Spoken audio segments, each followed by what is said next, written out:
Ladies and gentlemen, dear all, especially dear Michel Nussenzweig, welcome to this first Ralph Nussenzweig lecture organized as part of our Academy lectures in the Academy.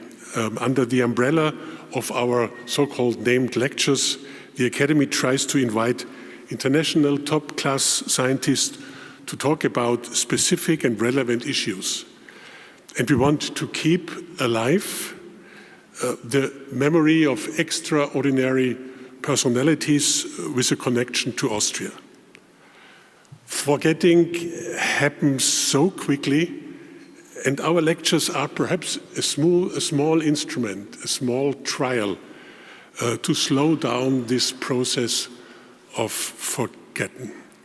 Welcome today to the Ralph Nussenzweig lecture, named after the famous Austrian-Brazilian immunologist. The Nussenzweig lectures focus on the topics from the fields of immunology, vaccine research, medicine, parasitology, and microbiology. Before Michel Nussenzweig starts with the lecture, I tell you something about the life of Ralph Nussenzweig.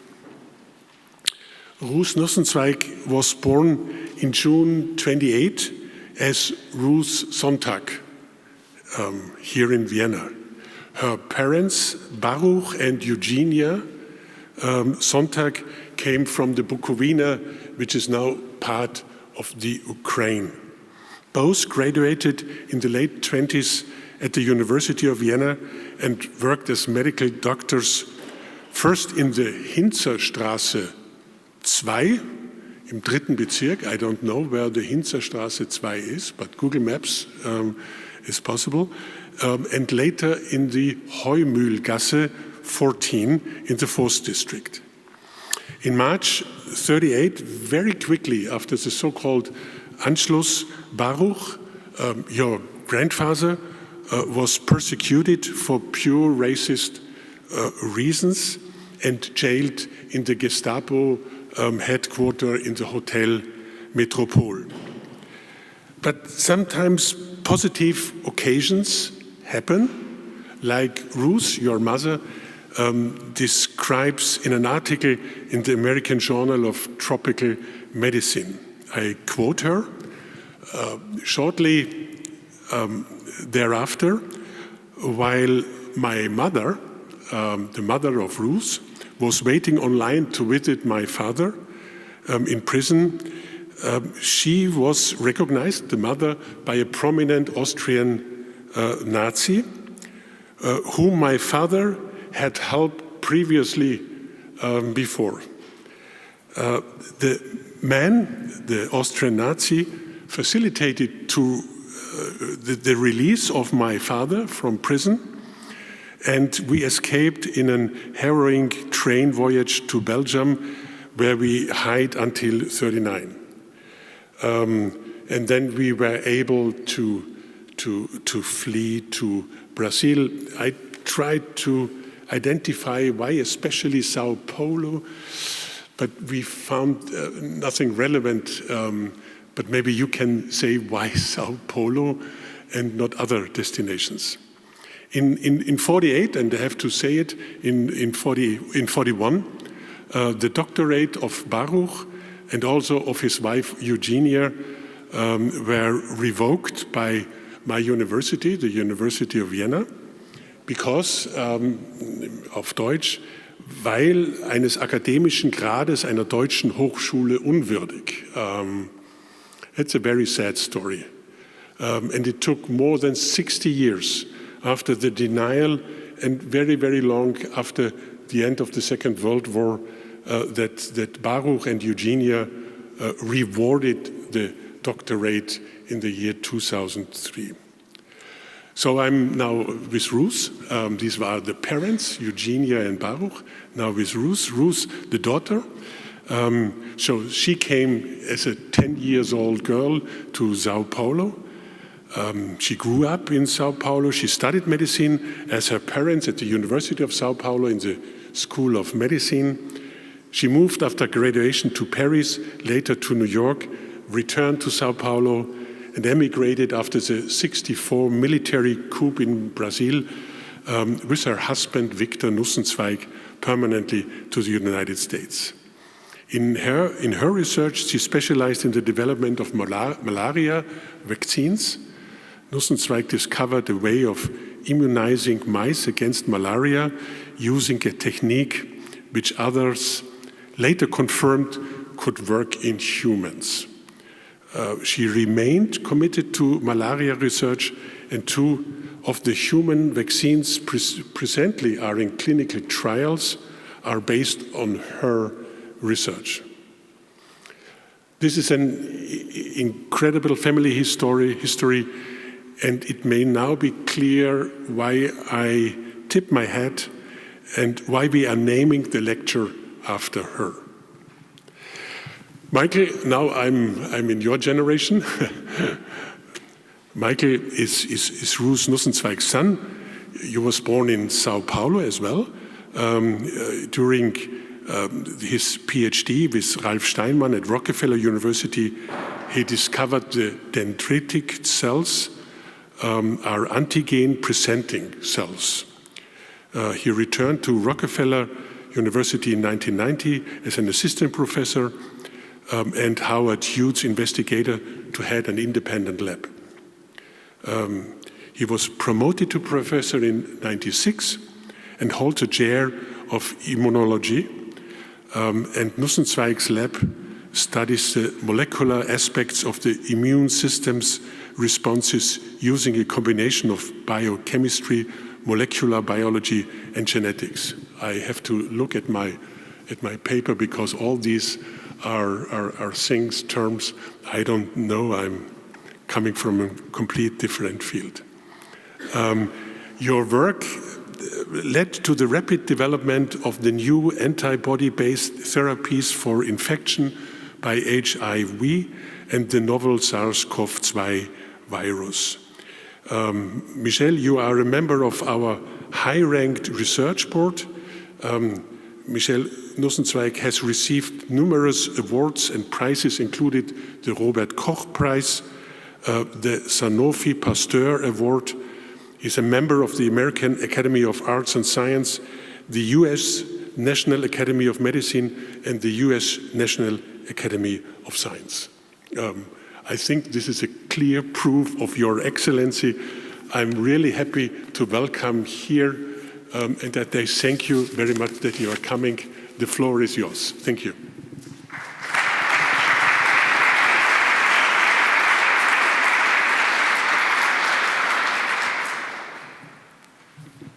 Well, thank you very much. It's really an honor. It's a pleasure to be here to give this lecture. This is a picture of Baruch and Eugenia here in medical school. I guess that was a stock picture that probably the medical students, most of them took at that time. And they're with a preceptor, and that if you don't see what's happening here, it's a cadaver that they're dissecting.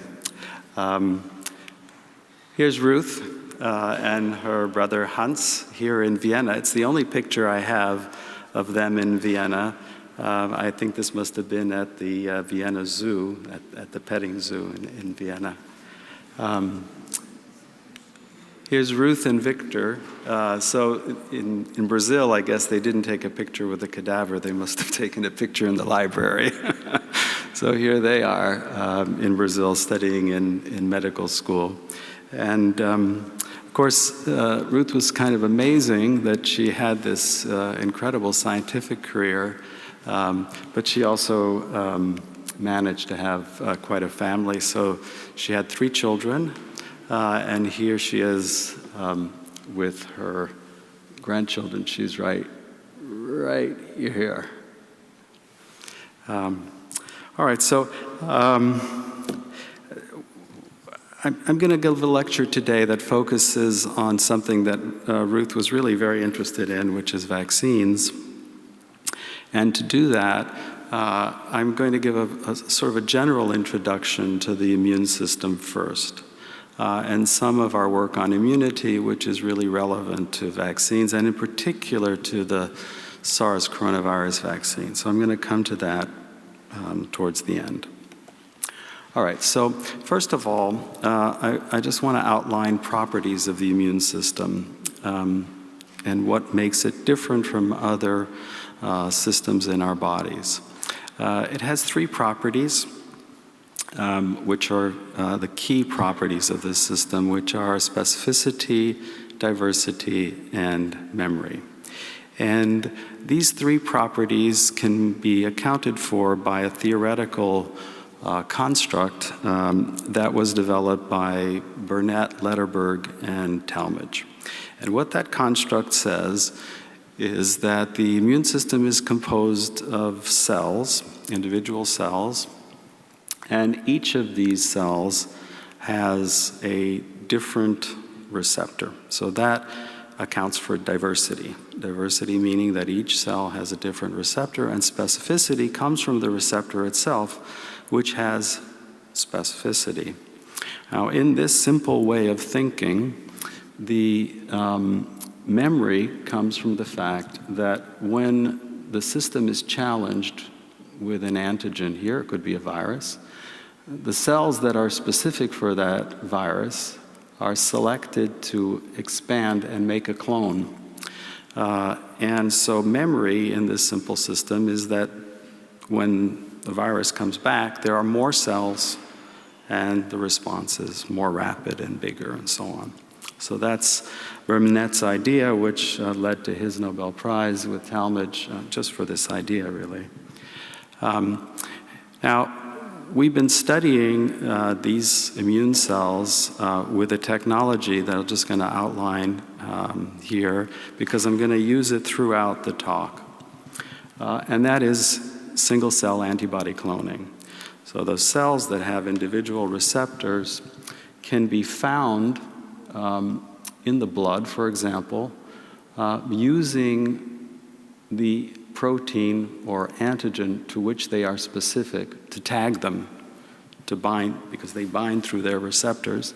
And then these cells can be purified as single cells, and then molecular biology can be used to then clone out the antibodies.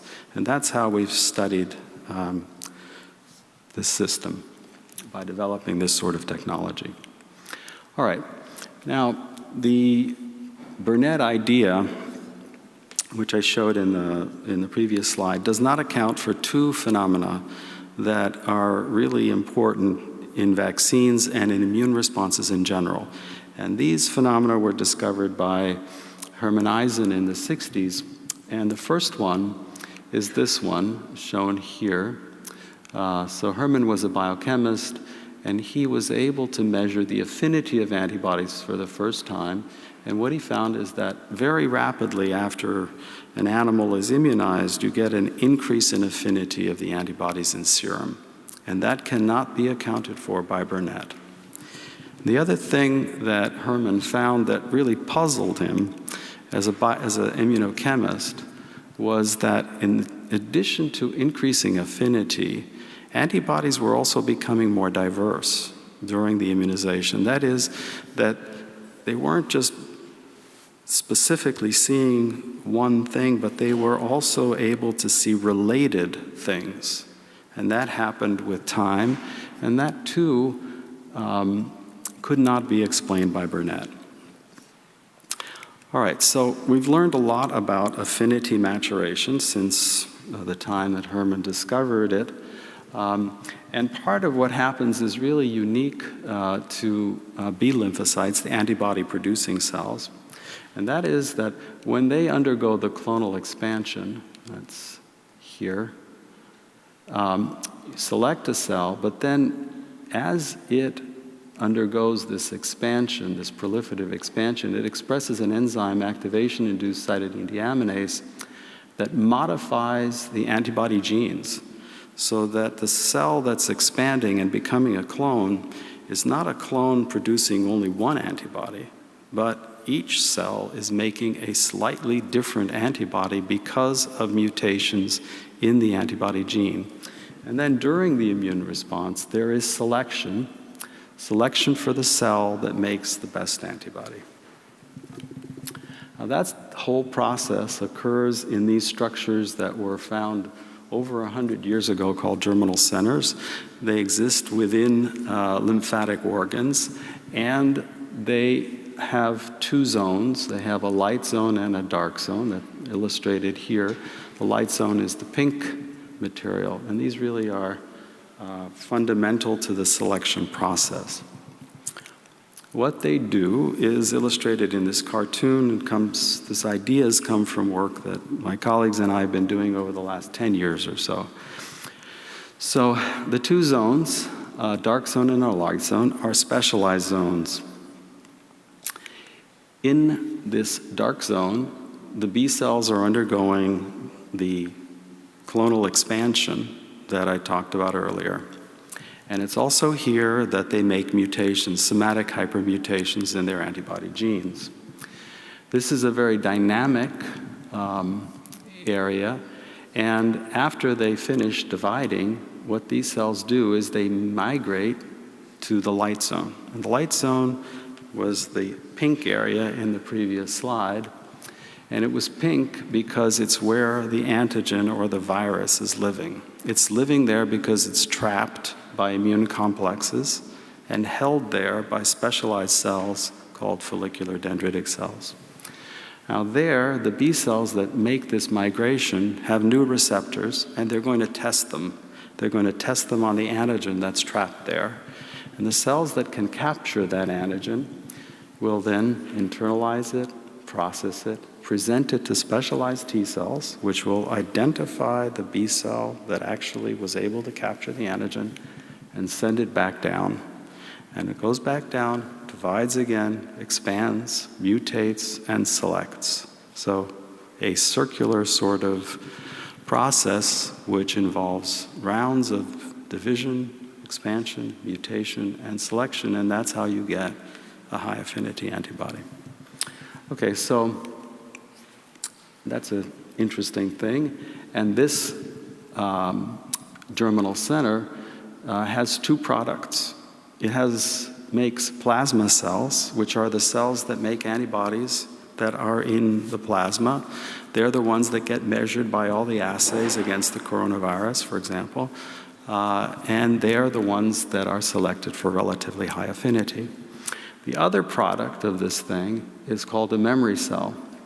And the memory cell is silent. It circulates. It has the ability to make antibodies, but it does not produce antibodies that are secreted in serum. So it's a reservoir. It's the Burnett reservoir. It's the expanded clone that can come back. All right, so plasma cells are selected exactly like this. They're selected for affinity. So that's one product. What about the other product? Well, the other product, the memory cell, we've known a lot less about how it's selected until really very, very recently. And I'm going to show an experiment that tells us something about how this cell is selected and why it's different. And this will be important in considering what happens with SARS vaccination. So we've only recently been able to track cells that undergo this reaction. We do it genetically by using a driver that essentially labels them with GFP, so we can see them. When we do this, we are able to investigate what they make. So here, this is an immunization with an HIV antigen where we tag cells that enter the germinal center and turn them red. That's in this axis. And then we can investigate whether they bind to the antigen using the antigen itself here. So here is this immunization, and we look in germinal centers, and the cells in the germinal centers are all labeled, so they're in this axis. They're also binding to the antigen. But the memory cells that came out of that same germinal center don't seem to bind the antigen. And that was a big surprise. It was really unexpected that there would be a difference between what's happening in the germinal center, or plasma cells, which reflect the germinal center, and memory cells.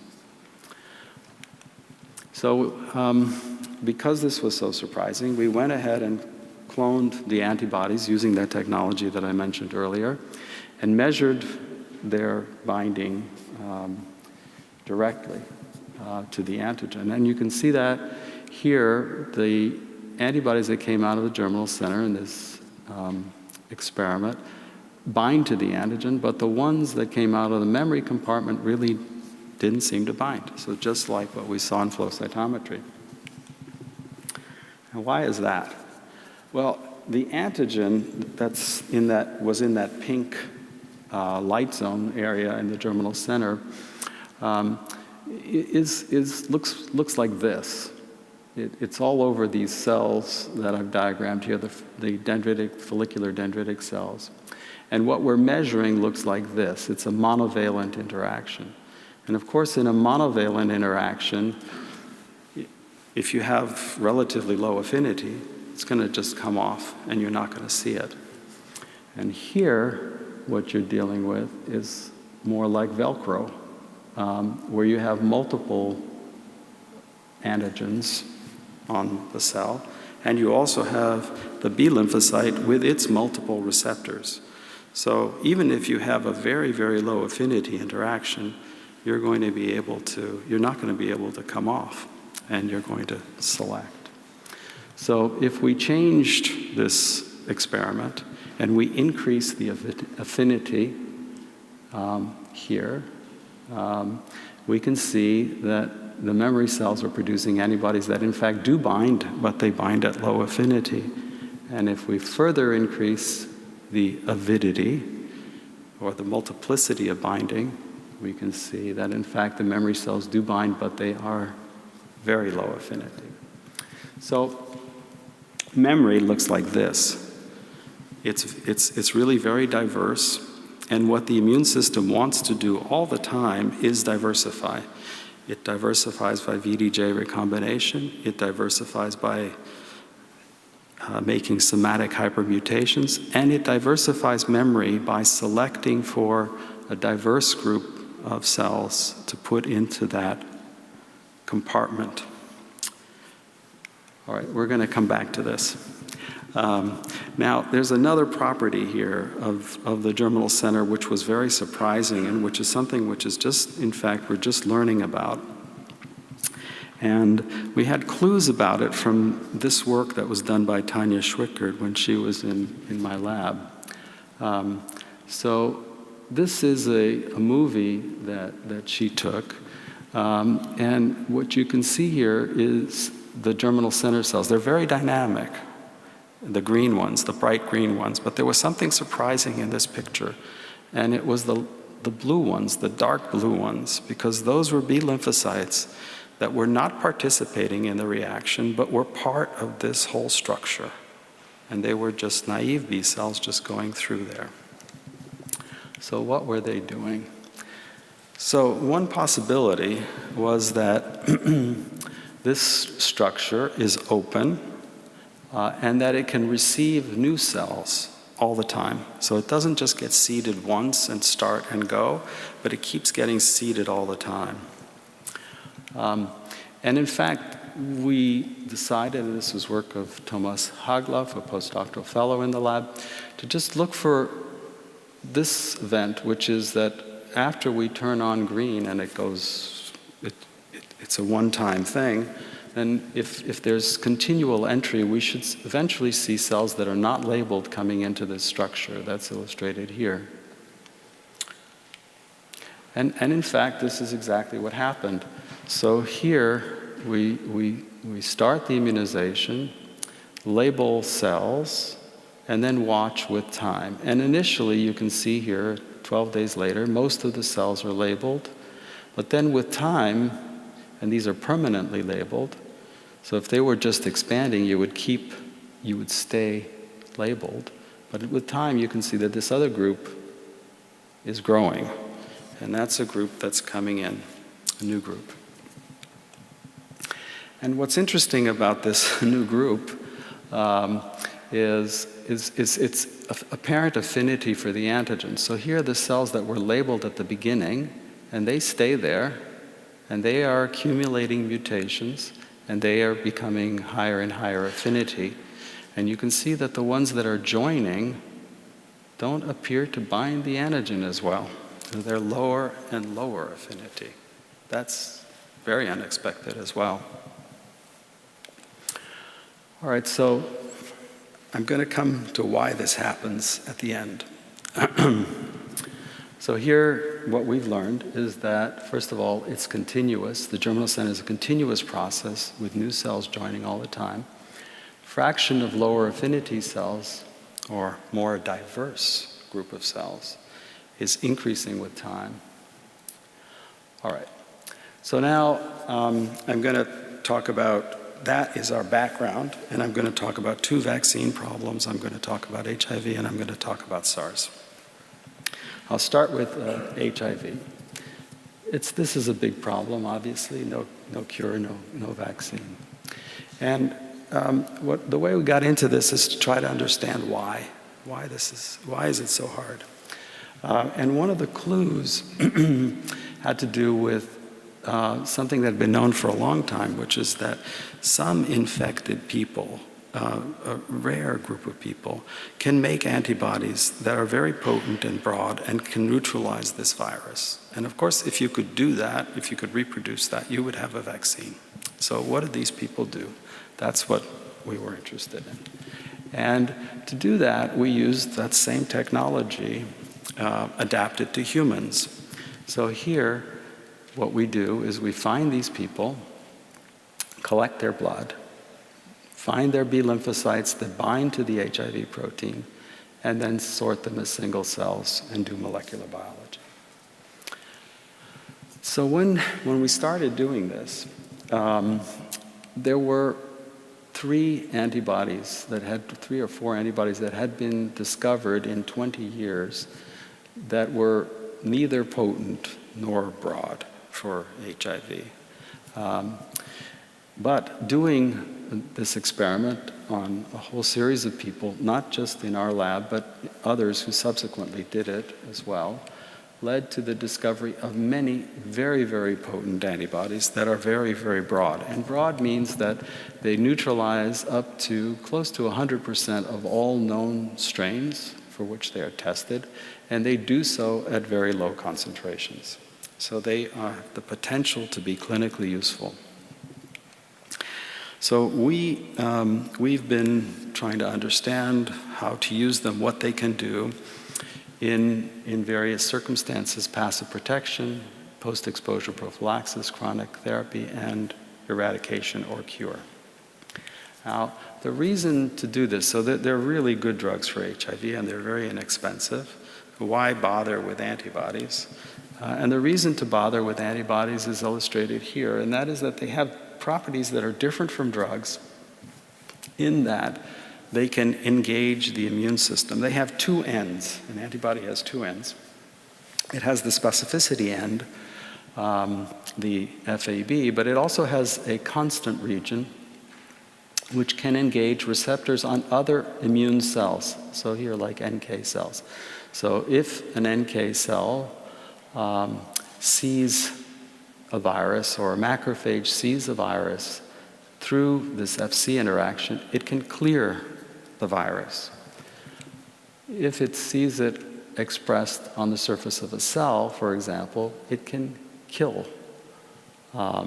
And it can make immune complexes which facilitate the presentation of antigen by dendritic cells. So antibodies can do something that drugs cannot do, which is to engage the host immune system. And so for the purpose of what we've been doing, we used two antibodies that we cloned in the lab that are both broad and potent, and see two different sites illustrated here on the HIV antigen. And they're non-overlapping sites. And the reason we did this is because we knew that singular drugs are not sufficient against HIV. You need at least two targets. These structures were produced by Pamela Bjorkman in collaboration. So I just want to illustrate one preclinical experiment that we did in macaques that shows why the immune system can actually, or how the immune system can actually participate with an antibody therapy. It's the same kinds of concepts that are used in antibody therapies for cancer. So these are macaques that are infected with a virus, a SHIV, which is a monkey version of HIV.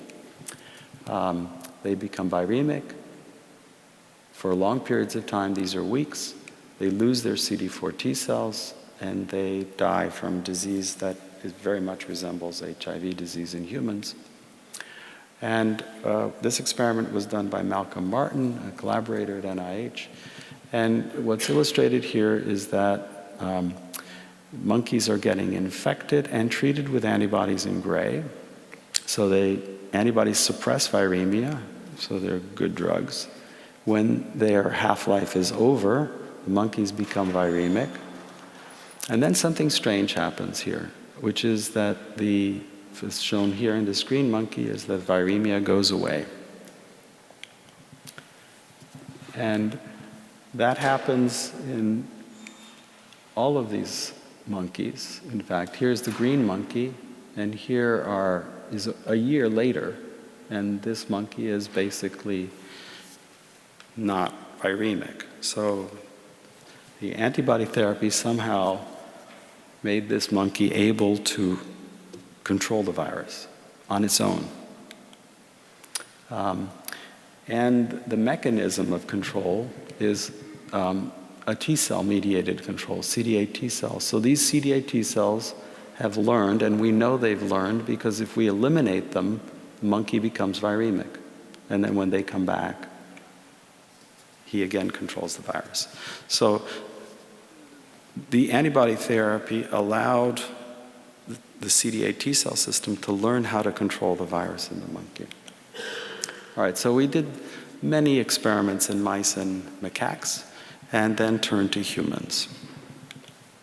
And this is work done primarily at Rockefeller by a collaborator, Marina Kasky. So we've, by this time, have treated over 300 people with monoclonal antibodies. And we've learned a great deal about this. Most important thing is that monoclonal antibodies cloned from humans are safe in humans. And that's a paradigm, and that's the paradigm that was used for the SARS coronavirus antibodies, and for multiple antibodies that are now being used in humans. So one of the things that we learn in these experiments, and I just want to go through this quickly, is that T-cell responses, just like in the macaques, get induced by the antibody therapy in people that are HIV infected. And that's shown here for T cells that are both CD8 and CD4 T cells in an experiment that was published a couple of years ago. Now, having just a T cell immune response is one thing, but what about a clinical response in people that are infected? Okay, and this experiment is a first look at a clinical study that's being done by colleagues in England. The experiment is the following. People that are infected with HIV are normally controlled by medicines, ART, antiretroviral therapy. But when they stop ART, they rebound, and that happens to just about everybody. So here we've stopped the ART, allowed them to rebound, measured their viremia, so you can see that they go up really pretty high here, 100,000 copies per ml. And then we decided we're going to treat them with antibody and ART. So standard of therapy plus ART. We give them one shot of antibody.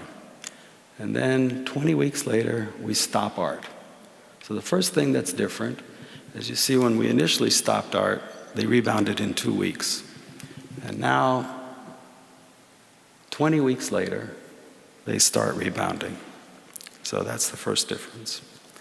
Second difference is that instead of going up to 100,000, the maximum is 1,600.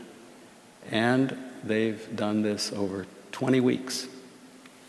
So they have controlled their infection to a level where they no longer transmit the virus. It just takes about a couple of thousand to do that, over a couple of thousand. And a single shot of antibody is doing this at the time that they are viremic. So that's something similar to what we saw in the macaques. And this is very early goings. We've only had 4 people like this, but they're all 4. So everybody that's done this so far has done this. And this is an ongoing study. All right, so the important thing that we learned about these experiments from HIV is safety. So they're human antibodies cloned from humans, administered to humans, are generally safe because they've been filtered through humans. That's very different from making monoclonal antibodies in mice, where you're never sure because there's been no filtration and you have to go through a whole process. And then we've learned a lot about HIV, immunity HIV. So when coronavirus came around, we could say we, and just about everybody else, could do the same thing again and now have a medicine that was available before the vaccines were available, because this is a very rapid thing to do. And we've done a lot of this in people, a lot of looking at trying to examine what happened with this vaccine. And so I'm going to tell you a little bit about what happens in natural infection and what happens with vaccination. Okay, the bait that we used in these experiments was the receptor binding domain. We did that because we knew that this bound to ACE2. We felt that interfering with this would also block infection. What we learned right away, people that were infected, so these are the first people we looked at, everybody made memory cell responses to the coronavirus. So that's all these 6 people. Each of these pie charts is a person. The number in the middle is the number of antibodies. The slices are the clones, the Burnett clones that are getting expanded. The colors are antibodies that are the same or nearly the same between different people. So the first thing is different people are making very similar antibodies when they're infected. Now, because we had the antibodies, we could do their structures. We did that in collaboration with the Bjorkman lab. And we learned right away that these 2 kinds of antibodies, class 1 and class 2, which bind directly to the site where ACE2 binds, are the dominant classes that everybody makes. The first thing that people make are class 1 and class 2.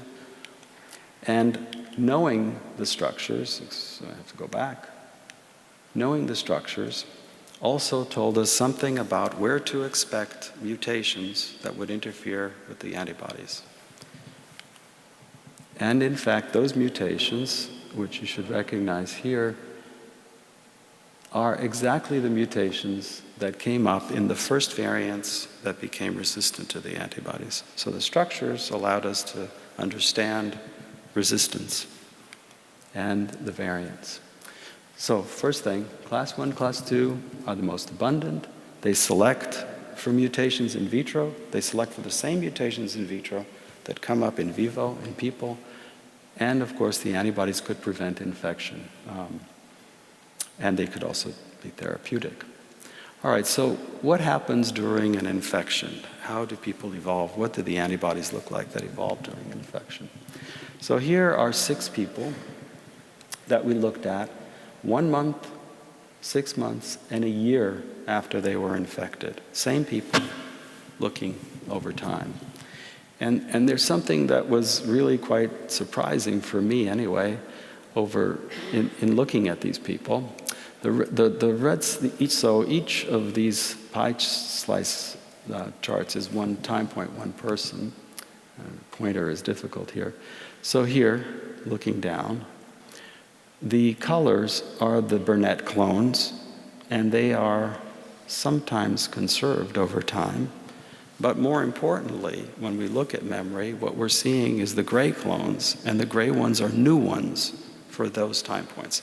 So this response is an evolving response over an entire year after this person has been infected. It happened in every single person. And so the immune system continued to react to the virus over this time. And the other evidence that it was continuing to evolve is shown here, and these are somatic mutations, which increase over time. And those mutations are happening in the germinal center. Now, the evolution, so each dot here is an antibody that was cloned. What we're looking at here is their neutralizing activity, beginning at 1 month after infection, 6 months after infection, a year after infection. And they're getting better and better and better over time.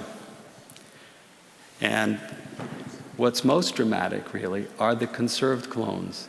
So the ones that were conserved throughout are really getting really, really much better in terms of their ability to neutralize the virus over a year. Now, they are also increasing in affinity. That's shown here.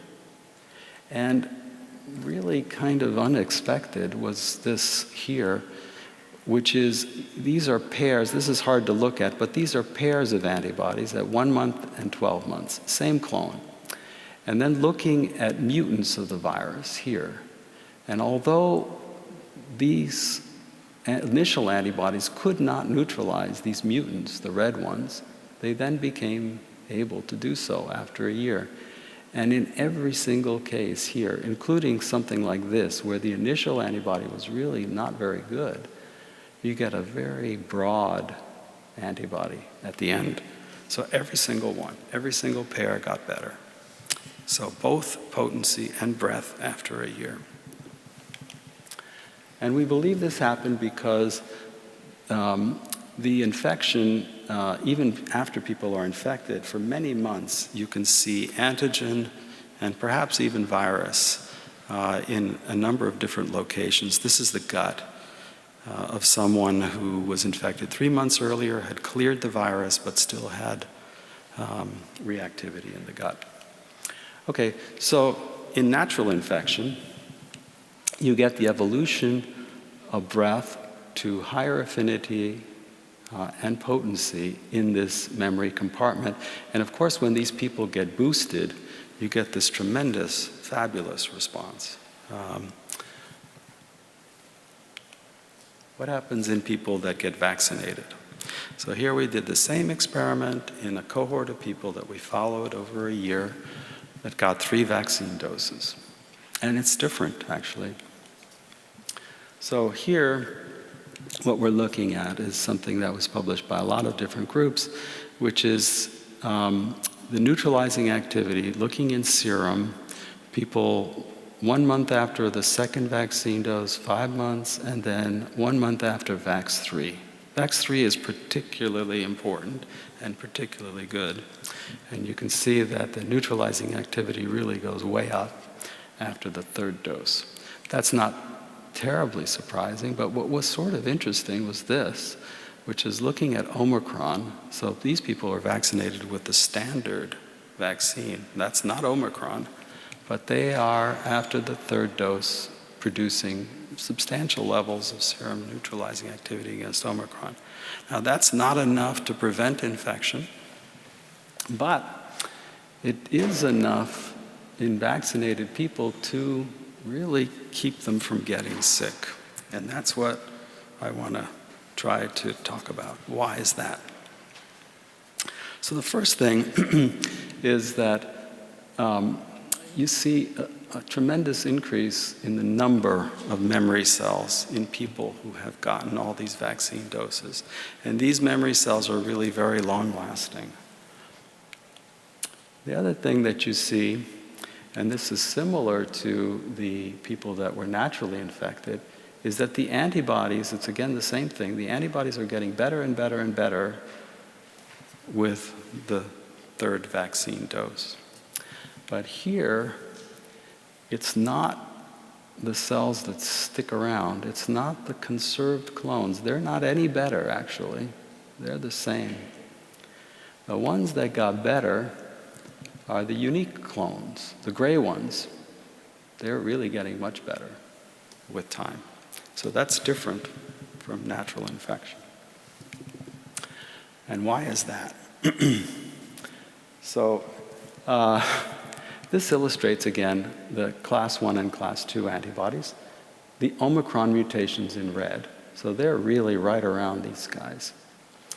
And what happens with the third vaccine dose, so that's illustrated in these pie charts.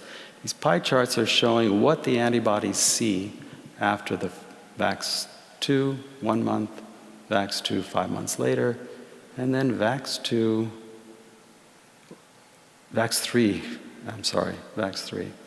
And what's happening here is that the dark green ones are no longer dominant. And dark green is class 1 and class 2. So after the third vaccine dose, the immune system begins to focus on this area down here. And that area is a pretty conserved area, actually. The antibodies are perhaps not as potent, but it's a more conserved area, harder to get to, and broader. So this would account for what's happened after the third vaccine dose. Why does that happen? Why did the immune system shift after the third vaccine dose? All right, and this is the last little bit. This is going to come back to the initial part of the talk and diversification. So we, because we cloned all these antibodies, we were approached by pharmaceutical companies to be able to develop the antibodies for human use, for therapy, just like the Regeneron cocktail. And in fact, these antibodies were developed for human use, and we did an initial safety study at Rockefeller University. Now, these antibodies are very similar to the Regeneron cocktail, and so as soon as the variants started coming up, they became no good, and the pharmaceutical company dropped them. But we did this safety study because we didn't know that at the time. So we injected people with the antibodies, both antibodies, and they were very long-lasting, had very good pharmacological properties. They were safe, just as expected. And people who got these antibodies subsequently got a vaccine, just like the CDC recommended, 90 days after the antibody infusion. So the antibody recipients are in green, and this is their neutralizing activity, and these are the controls. So they're better than the controls. They've got really good neutralizing activity because the antibodies are superb. They also reacted well to the vaccine, so they made antibodies to the vaccine. If we took away the binding sites from the antibodies and remeasured everything, they look pretty good, very similar to controls. So nothing bad happened to these people. In fact, they were everything good. But instead of making class 1 and 2, which is what normally happens here, they made no class 1 and 2. They made antibodies to the bottom.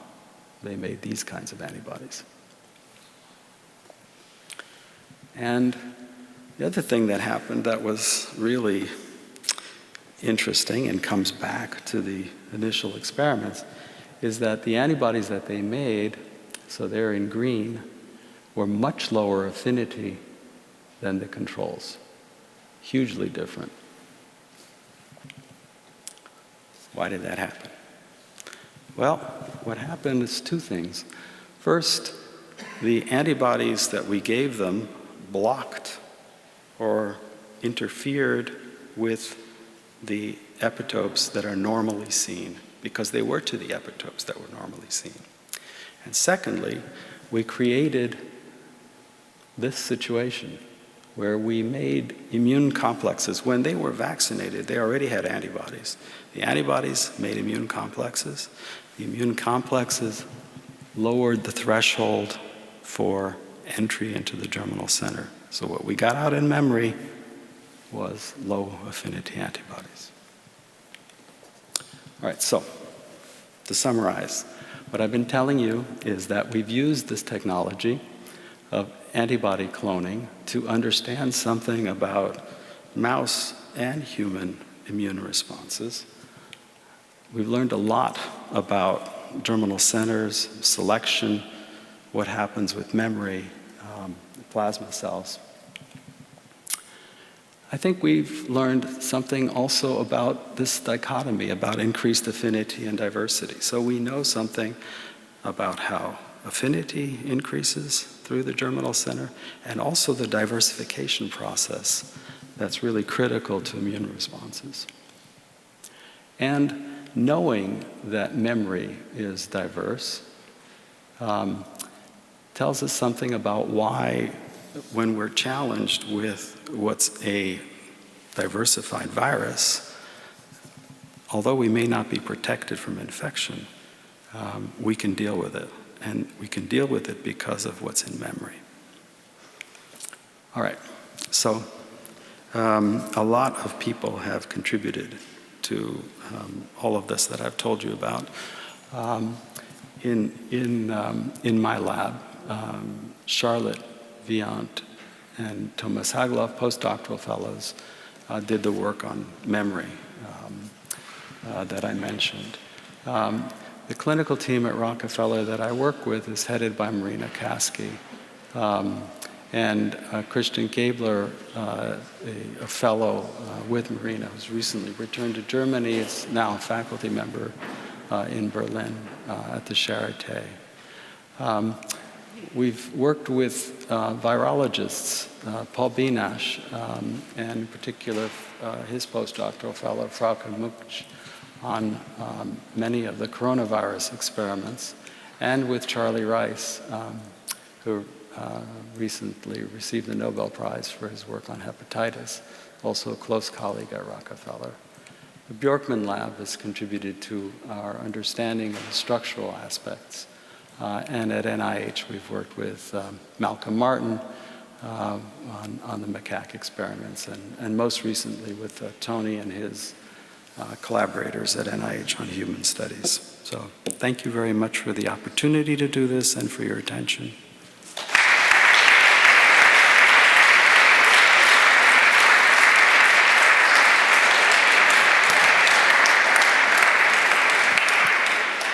Yes, Michel, thank you very much for your wonderful lecture and for summarizing the most important things at the end of your lecture.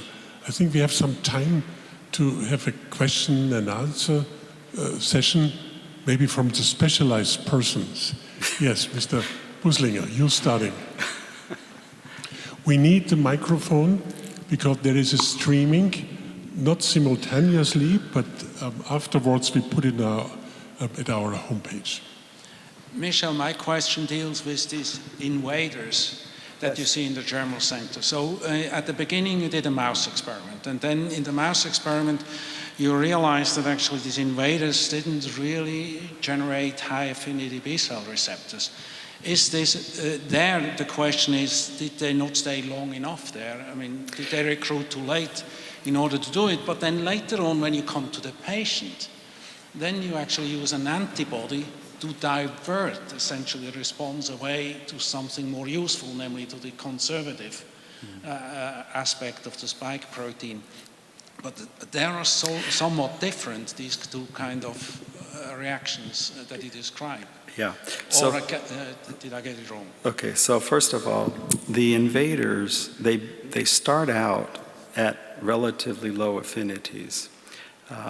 But they participate in the reaction. Of course, I hadn't had time to go over all of this, but they participate in the reaction, they undergo clonal expansion, and in doing so, they develop higher affinity antibodies. So they are also competing in there. Now, the part about the human experiment, two things happened there. First was the antibody blocking or of an epitope and diversion to another segment.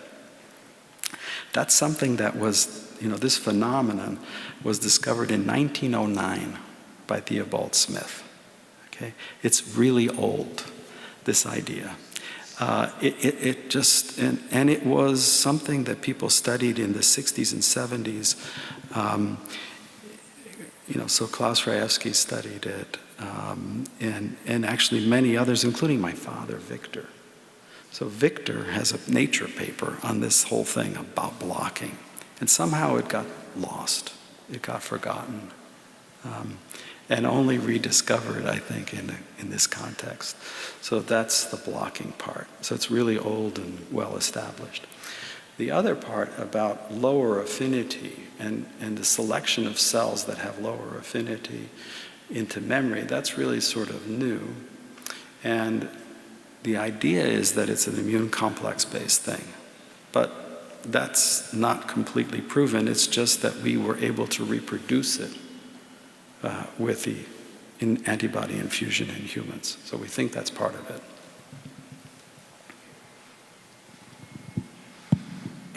Thank you for a great talk.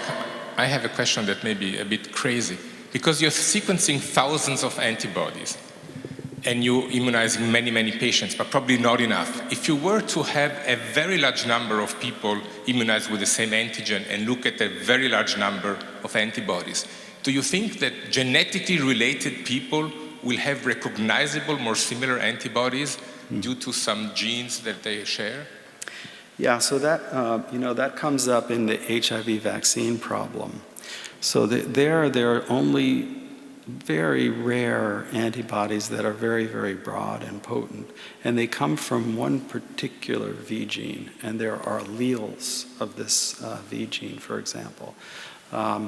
And people are thinking, in fact, about whether or not there will be genetic differences to vaccine responses based on the fact that their V genes are specialized. So I don't think there is an answer to your question, but this is something that people are thinking about, in fact. From a very much a non-immunologist. This business of being this continual invasion and producing these low affinity antibodies requires persistent exposure to the antigen. And you mentioned that there are pockets, for example, you mentioned the gut, that are still producing antigens. I mean, is this a general phenomenon? Because for this business of producing these low affinity, you need antigen, right? Yes. And this seems to be a side of the whole thing. Memory requires the antigen to be continually produced, is it not? And is this therefore a general phenomenon that has been overlooked? I don't think it's overlooked. I think people, virologists in particular, have thought a lot about this. And, it's not just finding memory that's evolving. Subsequently, after these papers were published, people did other studies where they actually took out lymph nodes or did biopsies of lymph nodes in people long after they were infected and found ongoing germinal center reactions, which had to be fed by antigen, as you say. So there are a couple of different possibilities. One is that there are pockets of, some continual viral infection or messenger RNAs that are producing little bits of protein or some garbage that's somewhere that's enough for the immune system. And the other possibility, which comes to, again, some very old phenomenology stuff, is that the follicular dendritic cells in the germinal center retain antigen. And they do it by a mechanism which has been worked out, at least partially, which is that they, instead of taking antigens or proteins down deep into lysosomes and endosomes, they tend to put them back out for long, long periods of time. That's work of Michael Carroll at Harvard. Can one test whether you need viral replication to produce these antigens? Is that known? Okay, so viral replication, that's very, so what the virologist would like to see is a virus. Getting a virus out of the gut 3 months after somebody's been infected has not been possible. What you can see is messenger RNA for the SARS coronavirus. So it may be, you cannot say that there's viral replication. All you can say is that there's viral nucleic acid.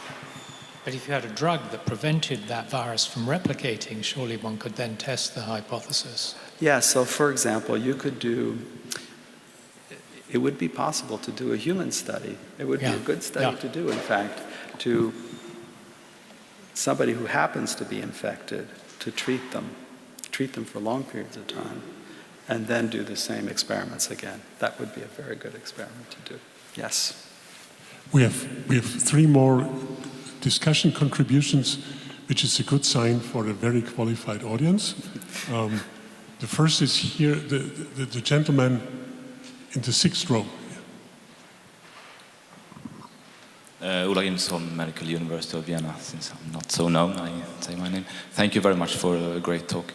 I was wondering about this experiment that you did on the GC entry in mice. Did you also perform it in elderly mice? No, we have not done that.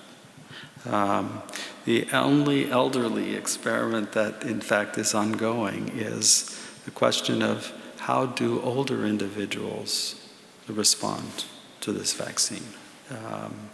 And that's something that we're currently doing. Thank you.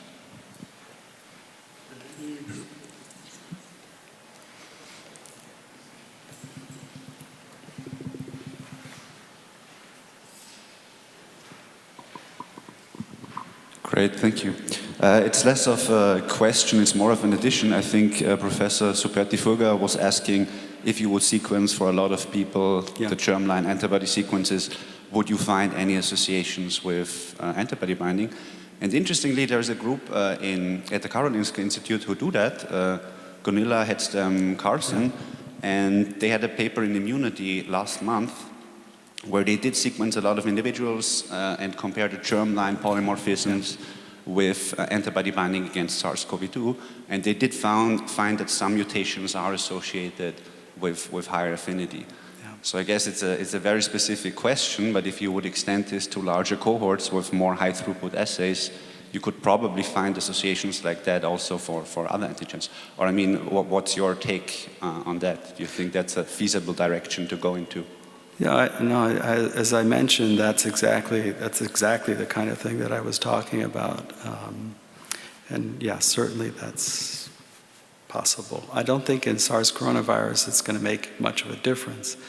But in case of HIV, which is what I mentioned, in fact it can. Yeah. Thank you.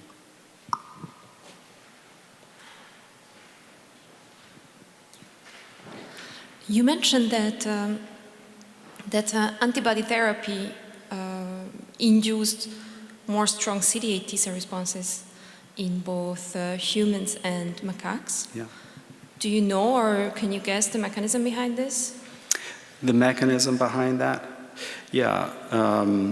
Some time ago, Ralph Steinman and Jeff Ravitch did some work on how immune complexes can induce CD8 T cell responses or increase CD8 T cell responses. And the way they do that is by activating dendritic cells. So when an immune complex binds to not the follicular dendritic cell, but Ralph Steinman's dendritic cell, it tends to activate that cell and make it a better antigen-presenting cell.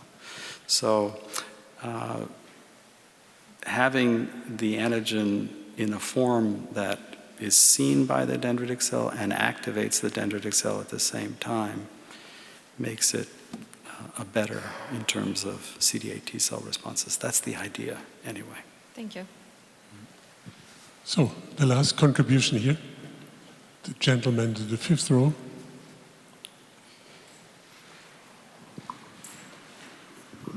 Michael Trauner, Medical University Vienna. As gastroenterologist, I was intrigued, of course, by the images of viral persistence, antigen persistence of SARS-CoV-2, and part of that has been addressed. previously. So you mentioned this phenomenon also occurs in other compartments such as dendritic cells.